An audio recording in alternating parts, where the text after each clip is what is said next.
Hello, and welcome to today's webinar event powered by Vine Medical. Vine Medical has the pleasure of hosting today's webinar event titled How to Establish Thoughtful Access to Care with Chelsea Bodner, Kate Lufkin, and April Milan. We will begin this event moderated by Vine Medical's product manager, Mike Else, shortly. Afterwards, we will have a no-holds-barred Q&A session. We may not have the opportunity to address all questions during the presentation, but please feel free to ask any questions in the question section of the platform, and we will get to as many as we can during the Q&A at the end of the session. This webinar is being recorded, and when the live webinar concludes, our system prepares an email to be sent to the email address that you registered with. We know that a lot of you would like the other members of your staff to be able to watch the webinar, so please rest assured that it is recorded and sent as a follow-up. Thank you. Awesome. Thank you very much, Jen. As Jen said, I'm Mike Else, product manager here at Vine Medical.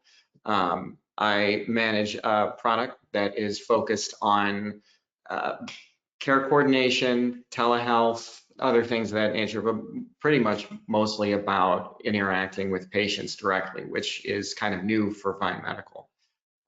Today, we're talking with our friends here at Montana Pediatrics, who were basically the inventors of that and of that concept. And so we're very familiar with each other, and I'm really excited to be here today to hear them tell everything they've ever told me to you today. So a few of the things that we're going to be talking about in general is exploring how a perceived increase in access to healthcare can result in a decrease in overall health.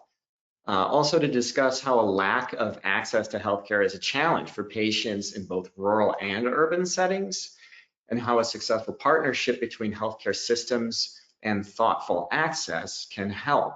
And then also to highlight how healthcare systems can relieve the burden of communication from families. So those are the things we're going to cover. I'm very excited to do so today.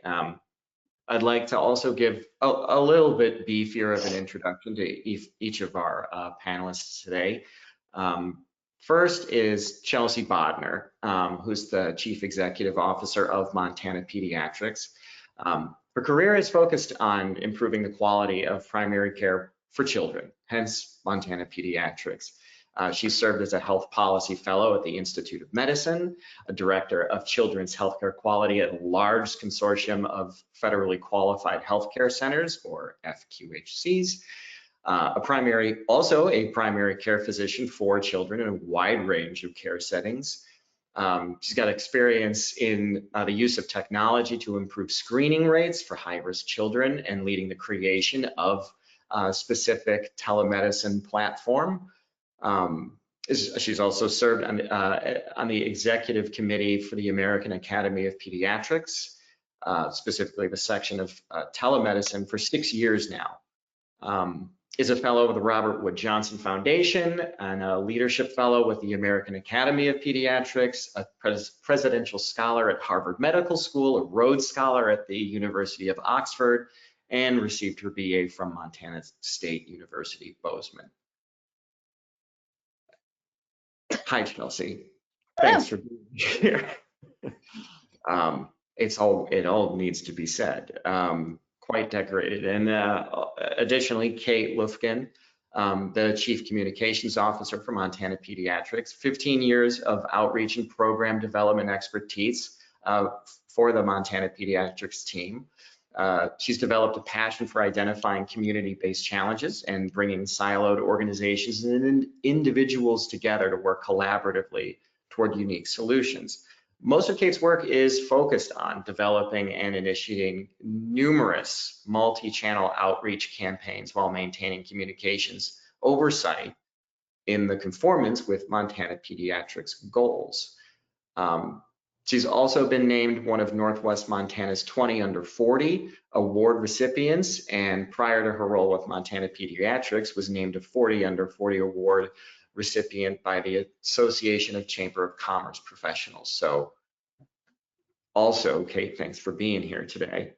And certainly last but not least, April Milan, who's the Chief Operations Officer. Is a wealth of rural healthcare operations experience. She started as a clinical microbiologist and operations leader, where she worked alongside rural providers and larger tertiary care centers for patients living within remote areas. Her career focus is to improve healthcare access to all patients while leveraging technology, relationships, and improvement in logistical footprints across Montana. April is also a member of the American College of Clinical Pathologists and attended George Washington University. So those are the three of our friends here today. So thank you all again for being here. It's really exciting. So to jump right in, perhaps a fun intended but yet vague question. Please tell us a little bit more about Montana Pediatrics and its inception and its goals today. I think that's me. Do I go? I've been at this for the longest of this crew.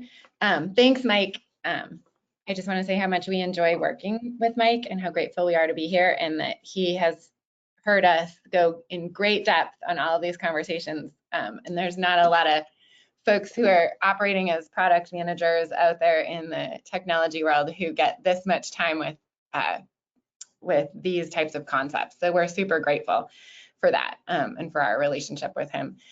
So Montana Pediatrics started off with a couple of sort of proactive objectives and some objectives that related to sort of defensive moves in the market as well. So telemedicine, back before, as we would say, BC, before COVID, was really being disseminated in the world primarily as a technology first model. So there were this concept of, oh my gosh, doctors can video conference too. And if you can video conference and you're a doctor, then you could do healthcare. But change in healthcare is really hard. And so the initial models were really more about this idea that we could just create a cloud-based model of healthcare that we would beam in sort of indiscriminately across the country. And when you are an organization who's primarily focused on scale, which is the technology sort of holy grail, you kind of have to treat your doctors in any doctor will do kind of way. You have to be as non-specific as possible. And this was a really concerning set of trends for people whose primary focus in the world was on high quality, highly specific, pediatric specific, the best healthcare for children, which is necessarily contextualized. It's also necessarily requires a specific set of knowledge. So Montana Pediatrics, which now Montana Pediatrics, was born out of this idea that rather than competing with the existing healthcare infrastructure or displacing it or disrupting it in a way that would potentially increase fragmentation or threaten rural practitioners or fragment the market, we should take the lessons of telemedicine, of access, of convenience, and think about it as a buy with and through model. We should tackle working with our pediatric providers to give them the capacity to work together. Early on, there were fewer telemedicine platforms out there, and there was certainly no one who was thinking of telemedicine as a fundamentally collaborative model, in which it wasn't just about how does a patient connect to a doctor, it was about how do doctors connect to one another in a new way that could be a solution for our impending primary care crises, and that was supportive of the isolated rural practitioner or even supportive of the small health system. So Montana Pediatrics is fundamentally there to increase access to care for children, but not just any access. Not all doctors on the other end of a video screen count as access, and the data is really clear on that. It's high quality access. It's access that's going to continue to support your local healthcare ecosystem so that we have a click and mortar future. And it is access that is deserving of the incredible amount of trust that any caregiver needs to have in their moment of need around their child's health. These are doctors. This network, this system allows people to really make a different decision. They don't have to go to the emergency room because they know that who they're getting gets them, knows their child, knows their community, and will treat their child in the highest quality way. That's a really long answer, but I think that's where we came from and where we are. Kate and April will give the much more succinct versions of these answers.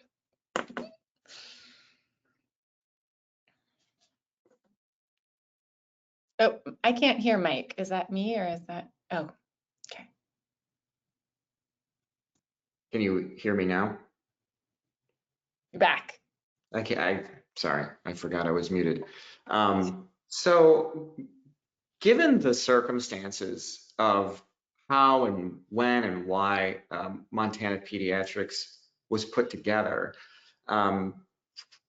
it seems like one of the things that we've talked a lot about, and frankly is a significant contributor to what dictates my day-to-day in working with Montana Pediatrics, is some of the specifics around dealing with things like after-hours care, or just general complex care coordination. And geographic isolation as well. Could you talk a little bit about those specifics and the approaches that you wanted to take, also contrasted with the solutions that you've seen in the past, assuming there were any? Yeah, so I can kind of take those bit by bit. So after hours care is one of those moments in healthcare where everybody's losing, right? So when healthcare is a beast to try to make change, because as you know, you have providers who have a very highly specialized set of skills, you have patients who absolutely deserve access to the best, but then the market forces that actually mediate whether anyone can afford to have that interaction, either get paid or pay for it, is an insurance company or a government insurance company who have, so it's a three-legged stool anytime you're trying to innovate in healthcare. It's really hard because you need all of those folks to benefit or perceive they will benefit or sacrifice in order for the good. So after hours was a great place to start for us, because after hours was a big pain for everyone who has to believe. So in Montana, we looked and said, all right, what's happening, and nationally, what's happening after hours? It stinks to be what's the worst time to be a primary care doctor? Midnight, when someone's worried about a rash on their kid and they have to work tomorrow and you have said you will be available, which is the right thing to do. And so you sleep on the couch because your spouse doesn't want to deal with it anymore. And you're going to get 2 phone calls that you're not going to get paid for. And by the way, it's kind of crappy medicine. We know that the most kind of dangerous from a litigation perspective interaction that a physician will have often comes with just those like one-off phone calls in the evening. So stinks to be a doctor. Really stinks to be a parent though, right? Let's keep that at the forefront. You're home, you've got a kid, you're worried, you get paid by the hour, you have work tomorrow, you don't know whether you can take your kid to school, your whole life is going to be turned upside down. And not to mention, you're staring at the human you love most in the world, and you're watching that breathing and you're saying, what do I do? Right? And you know that, and you may have another kid who's asleep and you may be the only one at home. And it's a pretty high stakes moment to decide how much to worry and what actions to take. And then we have the folks who also matter, which is the payer, and they're also in that moment of after hours. And what do they see? They see a new parent who probably everything is fine. Why didn't they just stay home? Loading up their child and heading to an emergency room that you can't walk through the front door for less than $1,000 to be given the advice that everything is fine.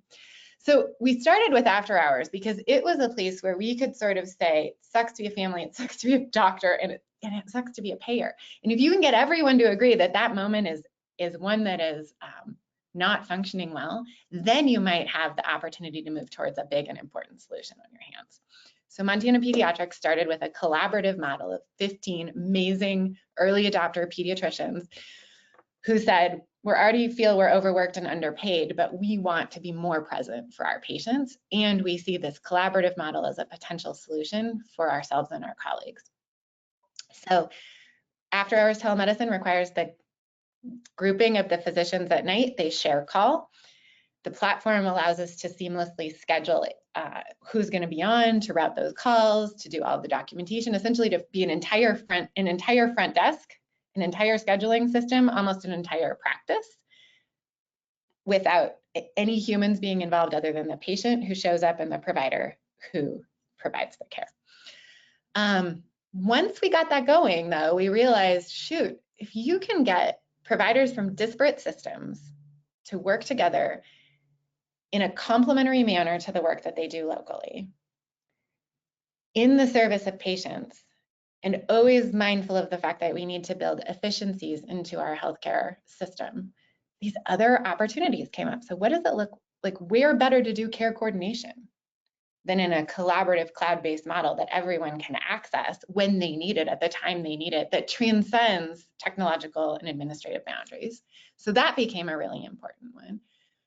We also realized, heck, if a provider can sit in the comfort of their own home and serve a patient, we can be present in the places no one has been willing to be present. So we can be in a homeless shelter at midnight. We can be in a school on a remote Native American reservation all day long. And we can do it in a way that doesn't ask a level of sacrifice of providers that has become so unrealistic that those places just are unserved otherwise. So we've gone from after hours as an important place to start to build the community to this realization that if we can build the community and the functionality is available, there's many, many more places where this model of medicine serves communities who otherwise aren't served, or serves purposes in healthcare that have been vexing as long as we see ourselves as technologically isolated. So a big part of, or a consistent theme in everything you just outlined has, if not perhaps the most frequent word used, was community. As certainly like the underlying and underpinning nature of how Montana Pediatrics works.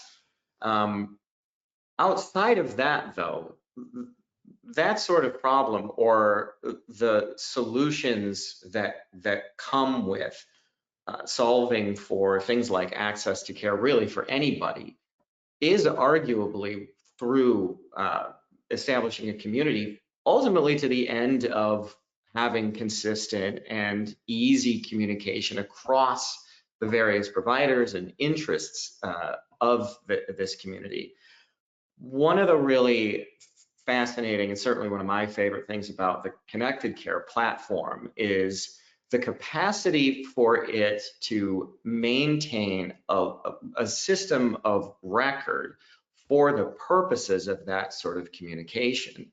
But one of the sort of lingering aspects of that I see personally in managing the product every day is the fact that that was established sort of as one of many responses to the potential lack of access to simply an internet connection, where perhaps it might not be possible or ideal enough to do just like a telehealth session.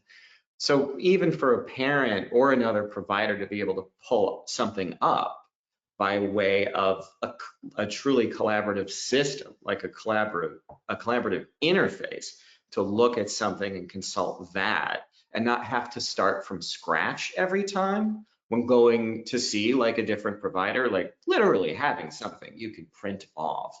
Mm-hmm. That is the summarized version of the history of, in this case, you and your kiddo, so that when you walk in the door, you're not presented a question like, so, what brings you in today?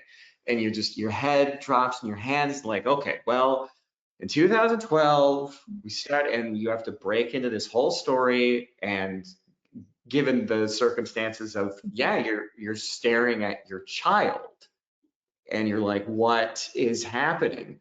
You're not really in a great place to recount the details of a situation, particularly insofar as to give a physician enough information to start from accurately. So all of that said, knowing that communication is key as part of establishing these communities, knowing that there really hasn't been another platform like this that solves these problems through these ways. Can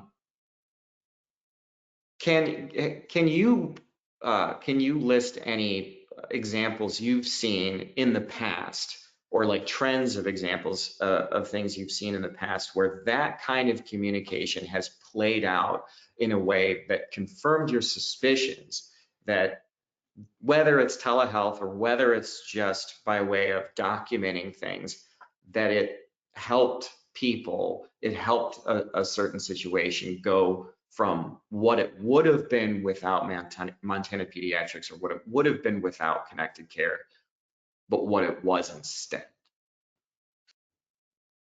So many, and different components of what you're talking about. Communication, trust, right, which becomes a part of communication, validation of the communication. So I think Kate and April probably have some really good experiences that they can talk to you about what it's like to interact with providers, to talk about Montana Pediatrics, and for them to talk about why it's different to be a part of Montana Pediatrics and to have this capacity to participate. And I'll let them talk about that because they work with the front desks. They work with how do we actually close the loop on what happened to children overnight and what is going on in your clinic and how deeply important that is to the providers. So I'll let them talk about that. I will say there are no end of sort of patient-facing stories that are fundamentally, I don't know any other telemedicine program other than just like your own doctor who happened to get on a video chat who already knows you that could have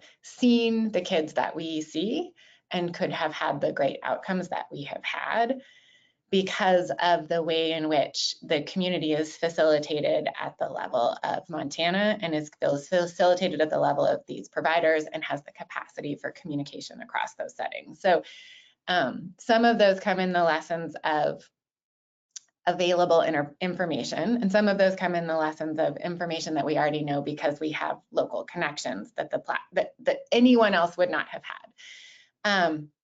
So those stories come in everything from very non-complex kiddos whose parents absolutely would not have trusted any other telemedicine, but they will come to Montana Pediatrics because how they know about Montana Pediatrics is from their own doctor. And they know that their own doctor is able to both tell us about the child that we see, and we will make sure their own doctor knows exactly what happened to them at night. So that might come in the form of really simple things. I'm thinking of a tiny little 2-month-old who had 2 doctor parents. But your own 2-month-old always throws you for a loop. And there's no way the 2 doctor parents were going to go to a rando telemedicine doctor in the cloud to get a question about their own 2-month-old. But it was because this was by, with, and through, and they trusted that what happened would go back to their doc. Any patterns would be detected, so they came. We also have much more dramatic stories of kiddos who, some states we don't even have children who are on home ventilators or trachs at home. We have kiddos from home who come to Montana Pediatrics. And they know that they can actually be seen, the providers can do that level of care, that we will have enough close follow-up with their providers the next day that what happened will not be lost, and that will actually be a progression forward in their care journey. But I do think, Mike, it'd be interesting for Kate and April to talk specifically, not just about the patient experiences that are fundamentally different, but what it's like to interact with providers and to try to build out both the technological and relational opportunities for there to be seamless communication, which lays the foundations for complex care coordination opportunities. I can go. And I will say, if I get cut off in the meantime, it wouldn't be a webinar without or about technology without somebody having tech challenges. So I'm having Wi-Fi challenges. So if you lose me, April, you hopefully get to speak while I'm not frozen on a really unflattering frame of my face. So one thing that I think is really interesting when you look at the communication aspect among providers and then among clinics, and I'm actually going to reframe this a little bit into the after hours component, is there's a clinic that we've worked with that wanted to put the workforce and of their own clinic, I should say, a little higher up the totem pole than they normally are, I should say, in terms of work-life balance or work-life harmony, and opted to connect with us about covering their after-hours call, and loved the idea of a call where the notes and the communication of every single one of their patients was routed through their front desk first thing in the morning, and then trusted that communication enough to actually no longer even have an option for families to have a phone call in the middle of the night, and trusted the telemedicine and trusted the ability to have a video call and trusted the providers on the other end of that video call. And so to have a clinic come together and say, we trust the quality of medicine that's being delivered in the middle of the night through this organization so much that we would rather route our patients through them in the middle of the night than have us take a phone call. We'll circle back with them first thing in the morning. And then what's been really interesting is around the sense of building community, of building your provider community too, where they feel not only supported at night, but now that clinic has taken extra steps to expand their daytime hours so that they're more available to families before work, after school, after work, so longer daytime hours. They've opened up a few hours for immediate walk-in care. And now they're in a pilot phase right now, but they're no longer working on Fridays. So they're giving their providers and their clinic staff this work-life balance that's not, I think, very typically seen in a clinic setting, without really having impacts on patient volumes, while still realizing a higher patient experience. All because of this sort of circle of trust and circle of communication that's happening between the Montana pediatrics providers, the clinic providers, and then the ability to share notes and then have those notes for complex kiddos, or have the notes around, you know, whatever is happening in the middle of the night, be living at this patient level where they're always accessible. And from the communication side, what's really interesting too is, Mike, to your point of, or maybe it was Chelsea, of it's, you know, you're talking about your young kiddo and you're trying to remember what everything's happened since 2012.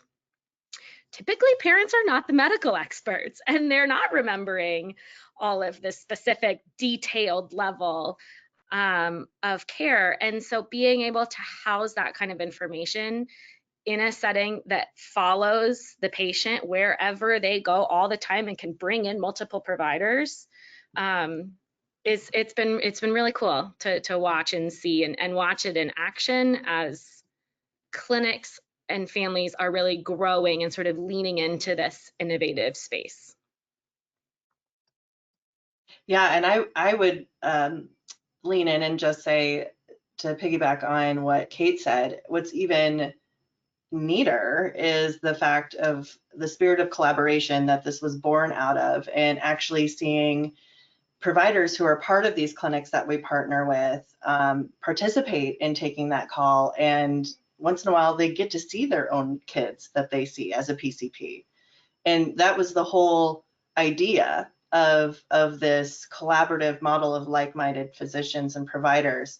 And so when they're up in the cloud and they're seeing all these kids from across the state, we're seeing more instances of them actually getting in front of their own patients overnight, which is a really neat thing to see, and really speaks to the integration and embedding in the culture in the individual clinics, because through that mechanism, these providers become practice champions for Montana Pediatrics inside of their clinics, and they can speak to their colleagues and nurses, and then you get that really seamless front office to back office communication to all patients at the same time, telling the same story and advocating and trusting us across the board. So it's really cool to see.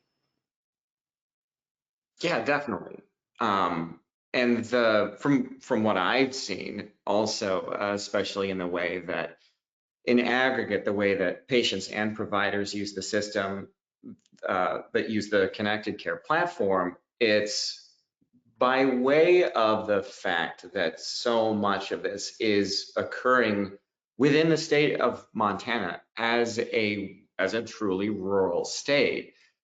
It is like all of these arguably disjointed physician offices that might not otherwise be communicating, but Chelsea, to your point, straight up by virtue of their willingness to do better in the world, were willing to jump in together all at once. But nevertheless, like on the whole, or in general, these are smaller provider offices. But when you lump them all together as one thing and eliminate or at least minimize the challenges that come from geographic isolation or just purely distance, you're really starting to solve for huge problems that exist for folks in rural communities, regardless of what state they're in, or even the nature of geographic isolation or financial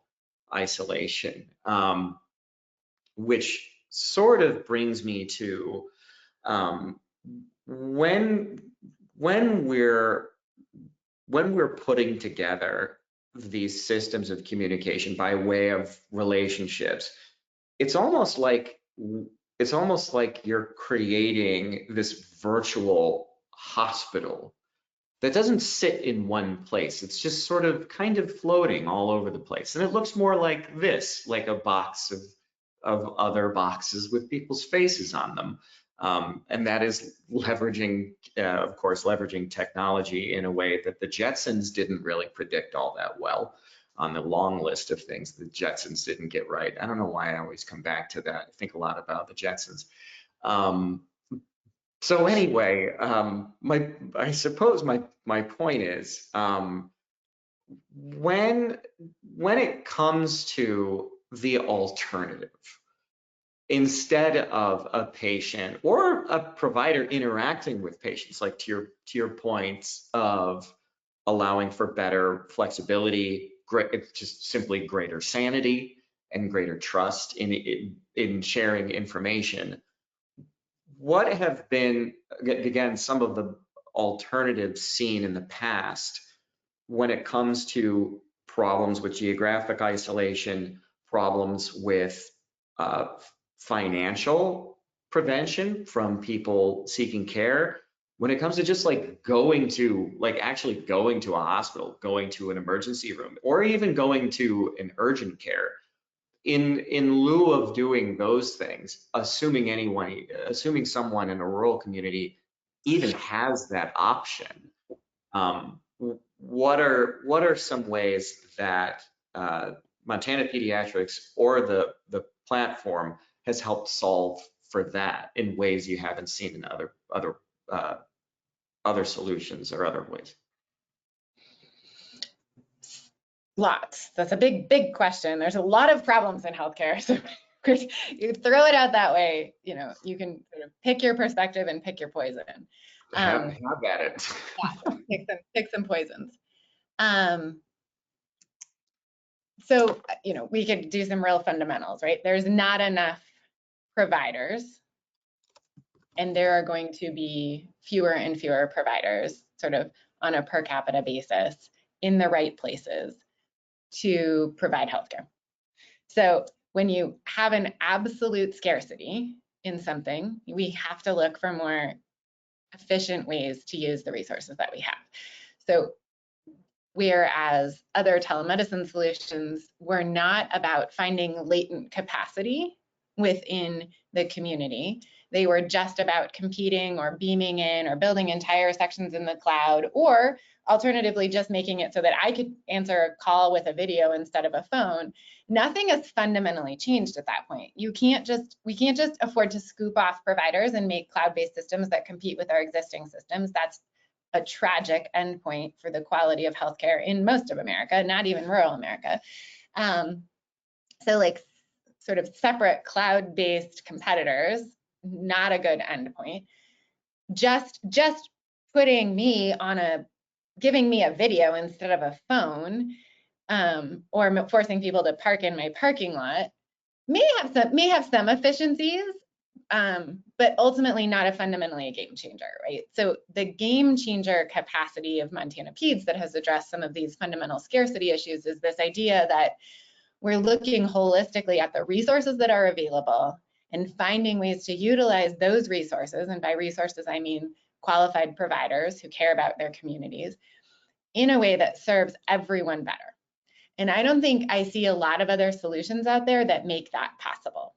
I can do telemedicine, you can beam in and compete with me, but I don't see anyone marrying that. And that, quite frankly, that problem was the one that however many years ago when I had the misguided decision that like, we just need our own technology platform that builds collaboration, that was the one I couldn't find anywhere. And I spent a year looking, and I'm not sure anyone, I know there are other people like who have that idea, but we haven't encountered anything that quite solves for the latent capacity model. So that's one. So fundamental scarcity.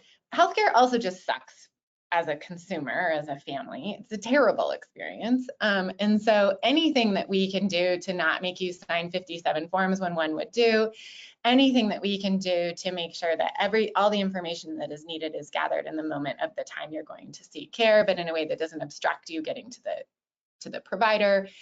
Anything we can do to make this not what it's like to log into most EHR portals and more of what it's like to shop on a consumer-facing technological experience, then that's on us, right? Because healthcare has fundamentally just been so interested in their own experience that they've been less interested in designing around the patient experience.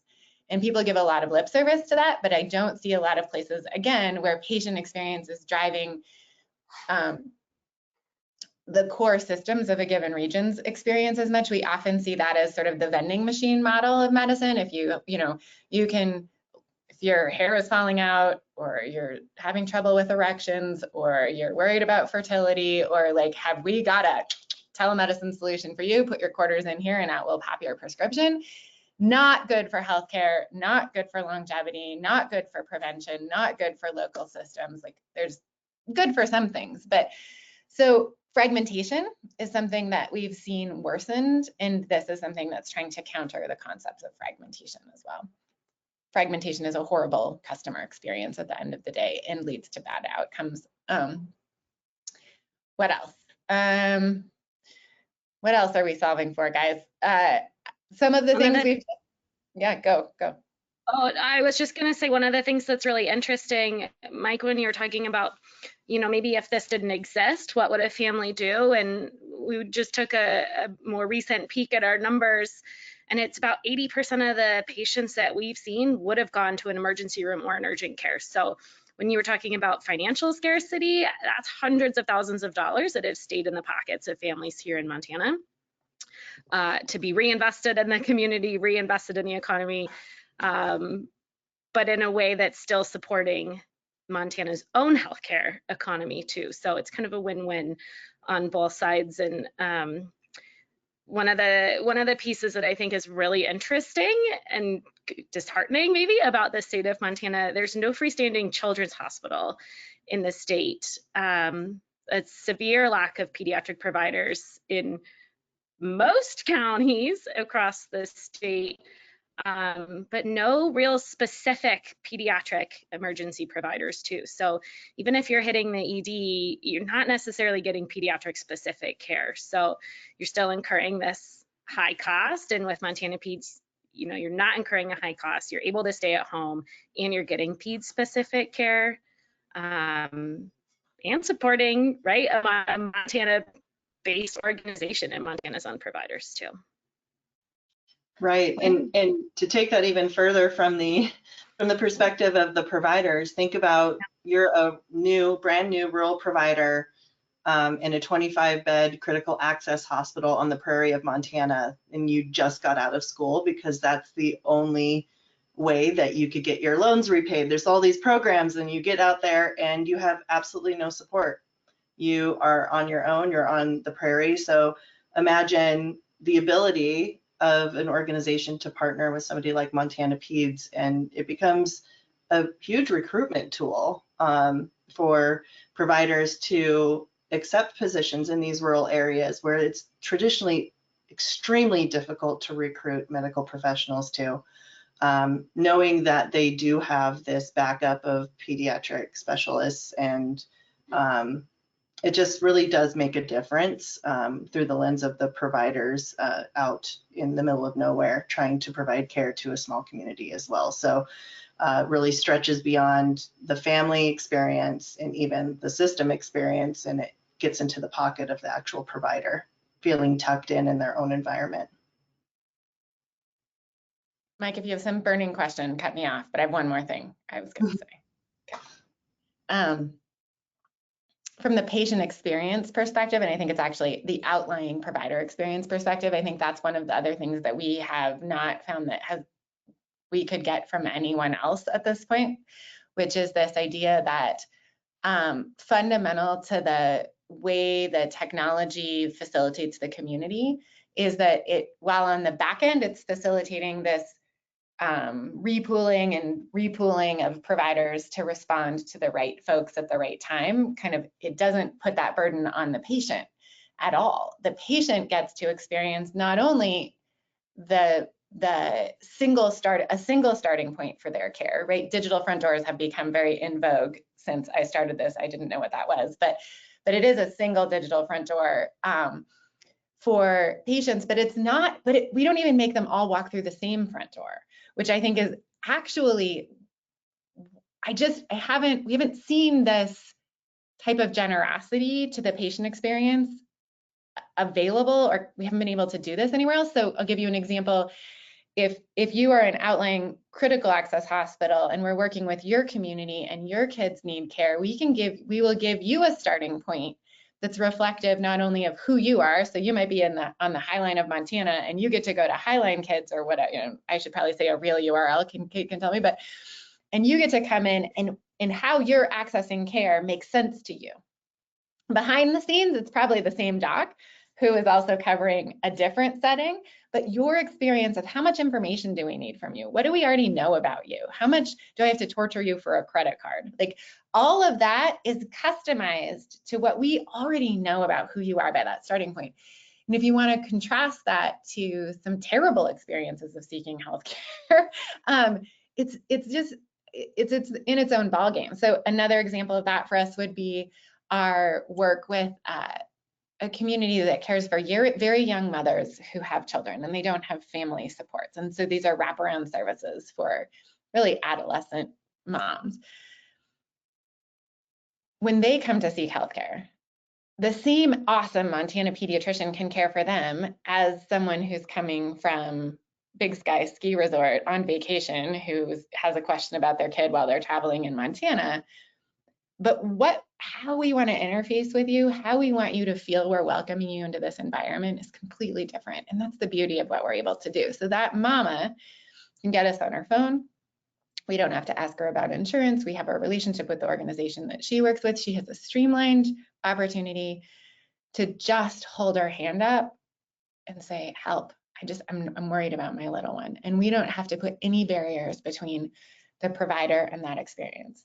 Now, you're at the Yellowstone Club and you're coming and you need a visit, like, we're probably going to ask you for your credit card and we're going to ask you for your insurance information, and you're going to have a life experience that makes that pretty easy, and that's going to keep our costs down, and we don't have. So I guess I just want to also say, I think one of the really unique things we've been able to do is not just, again, like virtualize healthcare, but we've been able to take advantage of the fact that your digital front door is like literally your couch, and the degree to which we need to torture you on the way in when you are worried about your child, like literally my prototype person was, you're a mom, it's midnight, you're being vomited on. Can you get to the doctor? We've been able to continuously try to improve and customize that experience, which again is really, really rare in healthcare that we even have that ability, but or that focus. So anyway, sorry. No, that's extremely helpful and valuable. Working For me personally, the thing that brought me to Vine was knowing that Vine Medical was starting to shift its interests in its participation in the healthcare industry to start moving more toward the patient experience. For me, where I came from prior to Vine was, the long and short of it is, I saw the end result every day. I saw the end result of the whole journey, starting with the patient interaction, which is where Montana Pediatrics sits, all the way through their experiences with multiple providers, multiple interactions, surgeries, denials of coverage, and the way that I saw it, the way that it was delivered to me and the things that I had to manage was by way of records of prior authorization and claims.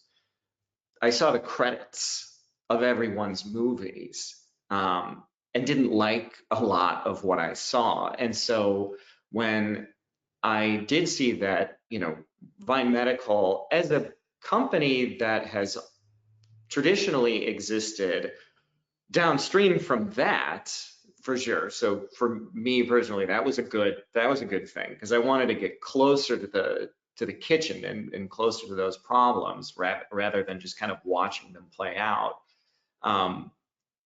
Vine's decision to basically ride on the coattails of everything that Montana Pediatrics has set up, to me, was a massive opportunity, not just for me, but also for Vine Medical. When we look at the history of Vine's customers, when we look at larger hospital systems and the sort of, deeper into the chronological order of just orders management in general, to oversimplify it, that's further upstream, that's further downstream from the interactions between patients and providers. Because yet again, we're dealing with more of the records of that, but more as they're happening actively. What's super cool to me is that we, like Vine, we now have the opportunity to help providers, and not just, and I do mean providers like smaller offices, like I mentioned before.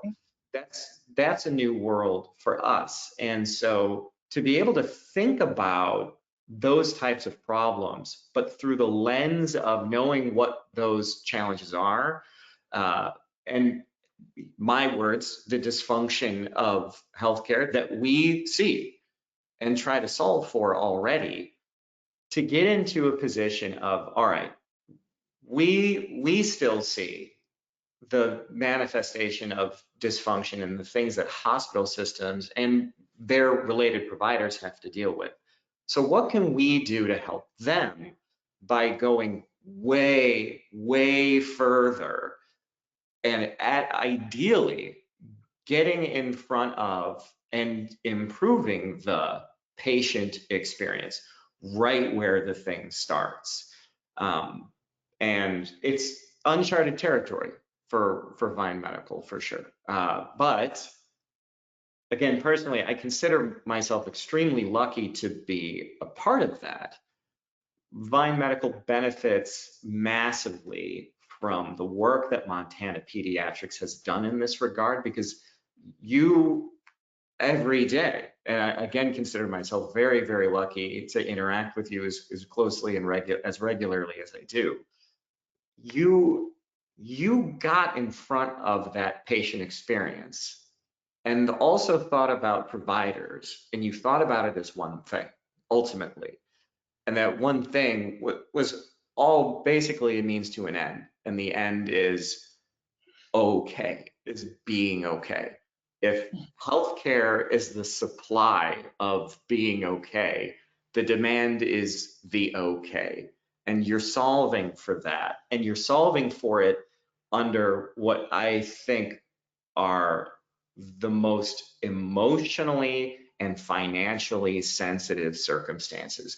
You're dealing with pediatrics, you're dealing with geographic isolation, you're dealing with isolation by way of financial barriers. You've already been solving for what the healthcare industry as a whole, we're talking 320 million people in the US, what the healthcare industry considers to be an edge case of a particularly complex nature, that perhaps there isn't a one size fits all, solution.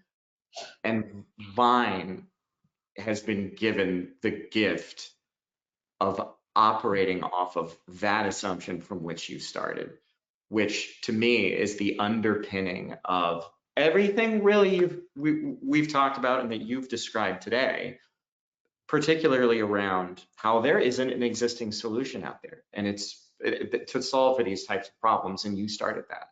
And so Vine is lucky to be a part of that now, and to be working with you, Montana Pediatrics, every day to further solve that problem and see how we can solve those problems together with more providers in the future, and being further upstream in those patient-provider interactions. Then as we track that, chronologically back into the place where Vine has always kind of existed, and having an impact on the start so that we can improve the end, which is where Vine Medical's always been. So with that, I do want to say personally and on behalf of Vine Medical, thank you so much for everything that you do with us and that you do for your community, and also for hanging out here today. So this has been really great, even though I did talk to you yesterday, and that was also great, always. So Jen, I don't know if I am usually the culprit for these things, but Jen, I know we do want to have some time for Q&A. So I think we could probably start that off.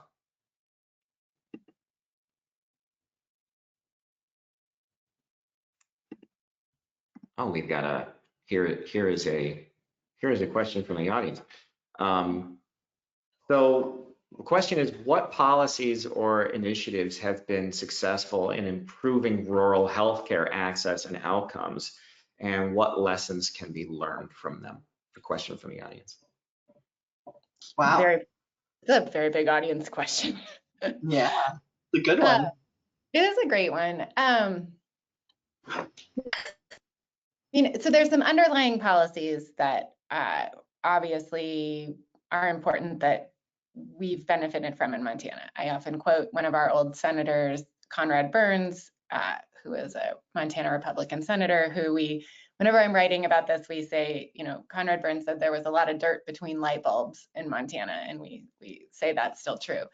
But we have some foundational policies in Montana that we hope continue around telemedicine being of value and being paid for. So obviously, depending on where our listener is from, it needs to be something that is paid for. And that is in flux in the United States right now, but the public health emergency certainly elevated telemedicine as a concept.